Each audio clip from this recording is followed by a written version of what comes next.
Eto yung update natin sa Aerox. Sabi nila may nabago daw dito. Totoo ba sir, may nabago dito sa Aerox?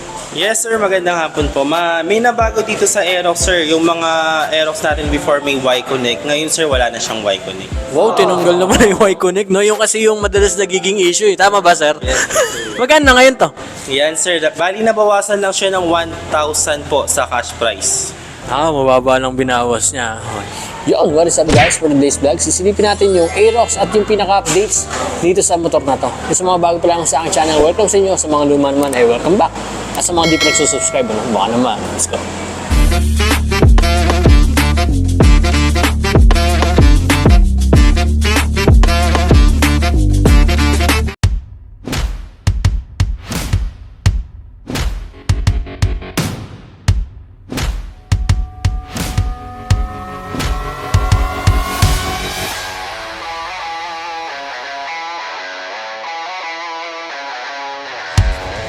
Yun guys, nandito tayo ngayon sa may Yamaha Tayuman. Ang address and contact number nila lalagay ko rito sa screen kung gusto nyo makita ng personal yung unit. Sa mga gusto kumuha ng installment nito, unahan ko na kayo. Kailangan lang namin dyan kung nagtatrabaho kayo is 2 valid IDs and 1 month latest payslip or COE with compensation. Para naman sa nagbi-business is barangay business permit, tapos 2 valid IDs and then 2x2 pictures din. Para naman sa mga nakakatanggap ng remittance, kailangan lang nila dito is 3 months remittance slip, 2 valid IDs and 2x2 picture yan. So mga hindi nabanggit yung ng pagkakitaan, pwede kayong mag-comment dyan sa comment section o kaya naman doon sa pinaka-latest videos ko, no? Para masagot natin agad-agad at lumabas na notification ko. Okay, good news muna tayo. Yung price ng Aerox na itong ina-update natin is nabawasan. Kaso nga lang, may tinanggal na specs yan. Hindi ko lang alam sa inyo kung magiging sulit ba yung pagkatanggal na specs na yun or ewan ko. Depende sa pagkakaintindi nyo kung ano man yung Y-Connect na yun. Nasabi na agad din. Okay, para sa gulong ng Aerox, ganun pa rin naman. This 2024, meron pa rin siyang 11080 by 14 sa harap. Tapos sa likod naman is meron siyang 14070 by 17. Yan, ginamit na gulong dito is IRC, both tubeless. Para naman sa braking system natin dito sa Aerox 2024 updates is meron pa rin siyang single hydraulic disc sa harap.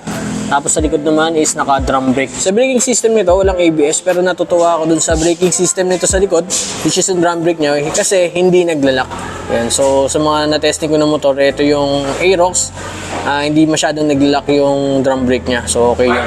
And para sa headlight niya at saka auxiliary lights is naka-both LED na rin. Kaso nga lang, pagdating dun sa kanyang turn signals is naka-bulb.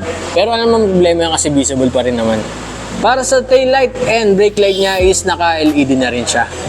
Yung pinipicture na kulay natin ngayon is itong Black Raven. Yan. Para sa aesthetics ng unit, ganun pa rin naman yung kulay ng motor. Glossy black, tapos may decal siya na silver, gray, tapos may konting blue. Yan. So, pati sa mga mugs niya, ganun din, pares lang. Siyempre, di mawawala yung double layered panel. Dagdag aerodynamic, sabi nila. Tapos, nakakatawa pa rin sa Aerox kasi andito pa rin yung signature niya na mini windshield yan. So, windshield yan guys ha. Maraming salamat nga pala sa sponsor ng video ito, Pastilan sa Gagalangin. Since nandito naman na tayo sa Santa Cruz, kung gusto niyo po mood trip nang hindi ganun kamahal, meron tayong madadaanan na pastilan dito sa Gagalangin. Ang pinakamalapit na branch nila rito ay dito sa Solis branch. Ang sumunod naman sa may Lacandola branch. Ito yung food tripan na talagang sa halagang 20 pesos lang. Mabubusog ka na. Meron ka bang additional option para sa ulam na tagsa 10 piso? Napakarami niyan, no? Ikaw na bahala mamili dyan.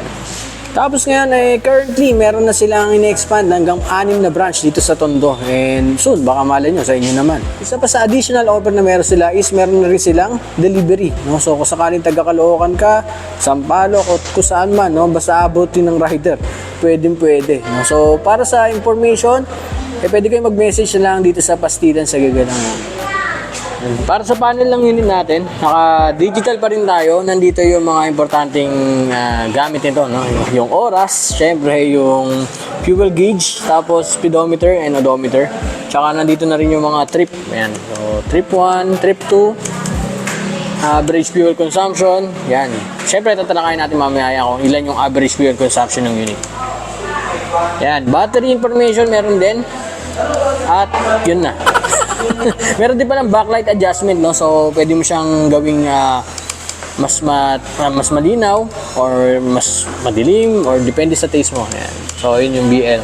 Para sa buttons ng unit, ganoon pa rin naman, andito yung ating drum brake or yung rear brake.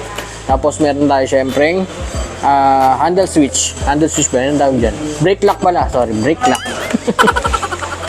Tapos susunod dyan is yung menu button, yung kanina pinipindot-pindot natin para ma-adjust yung backlight. And then yung high and low beam. Tapos turn signals at busit. Ang lakas. Sa kabila naman, nandito yung ating hazard switch. Tapos, yung ating electric starter. Take note lang guys, electric starter lang tayo, wala tayong manual kickstarter. Ito na, pag-usapan na natin yung tinanggal sa kanya na Y-Connect, no? Narinig yata tayo nung Yamaha nung last vlog natin.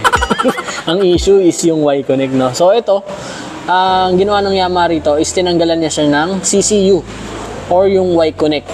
Yan. Tapos, binawasan siya ng price. Ang price na dati is 124,000. Ngayon ay 123 na lang. 1,000 pesos lang yun nawala. So, yung price kasi ng CCU, hindi naman syempre 1,000 lang yun, di ba? Tapos malaki pa yung diniscount, no? Pero nasa sa inyo na yan, guys, kung anong tingin niya, kung okay lang ba tinanggal, or hinayaan na lang, tapos kayo na lang magtatanggal, di ba? Kasi banda sa ilalim, nandito pa rin yung meron pa rin tong salpakan ng CCU or yung Y-Connect eh. So, pwede pa rin kayo bumili ng CCU tas magkakaroon ng Y-Connect yung unit. Kaso nga lang, nasa sa inyo na yun, no, kung gusto niyo ng Y-Connect. No? Or kung hindi niyo naman ginagamit, syempre ba't ka pa bibili, no? Diba kasi, nakalagay pa rin, no? Motorcycle, Y-Connect. Ay, motorcycle connect pala, hindi marunong magbasa.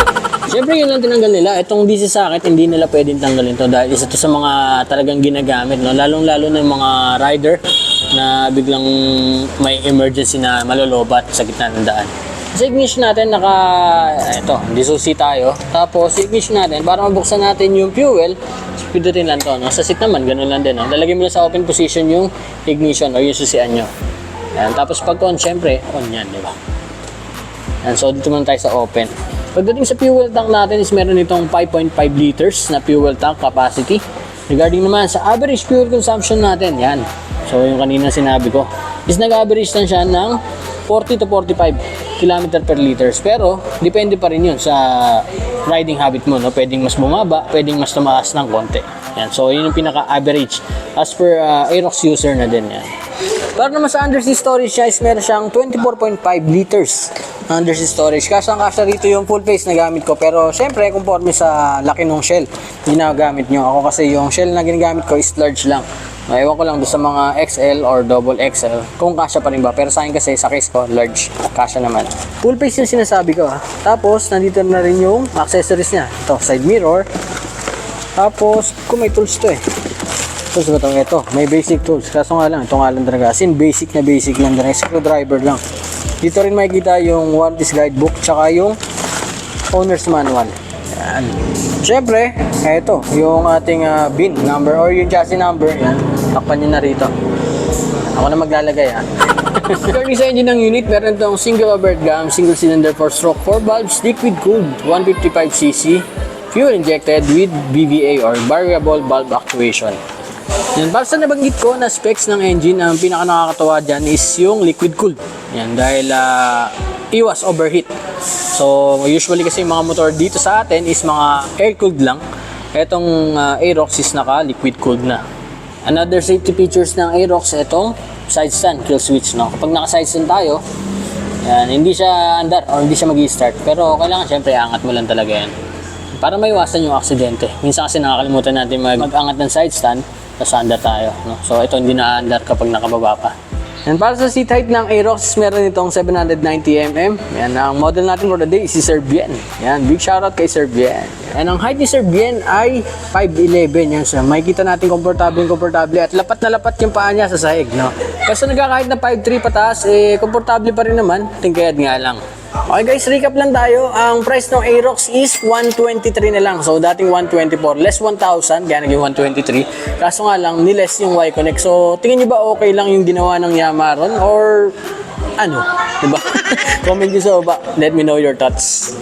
That's it for this vlog guys. Maraming salamat sa manonood. Don't forget to click the subscribe button. Also hit the notification bell para lagi kayo updated. 2024 updates. I will now. Peace.